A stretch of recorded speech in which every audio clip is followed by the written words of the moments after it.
ప్రజలాడు అందరికీ సమస్యలతో బాధపడుతున్నారా? సమస్యల నుంచి విడిపించబడాలని ఆశిస్తున్నారా?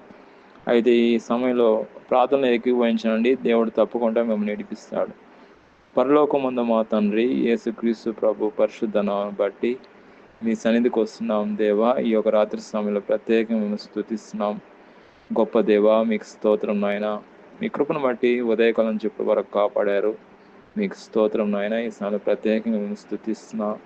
ఎవరైతే ఏకీభవిస్తున్నారో, ఎవరైతే సమస్యలతో బాధపడుతున్నారో, ఎలాంటి సమస్య అయినా కానీ ప్రభువా, మీరు విడిపించే గొప్ప దేవుడు నాయన. మీ ముందు ఏ సమస్య నిలవ ఉండదు. మీరు గొప్ప దేవుడు, ఆది అంతంలో లేని మా ప్రభువా, మీకు స్తోత్రం నాయన.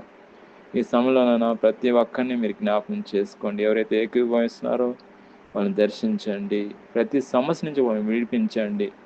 ప్రతి ఆటంకాన్ని తొలగించండి. ఈ రాతంతా కూడా మీ కృపలో భద్రపరచండి. పడగలుగుతుండగా మీ కాపుదల భద్రత క్షేమించి కాపాడండి. సుఖమైన నిద్రను దయచేయండి. ఉదయకాలం లేచి ఉంచే కృపను దయచేయమని ప్రభువైన యేసుక్రీస్తు నామములో ప్రార్థన చేస్తున్నాం తండ్రి. ఆమేన్.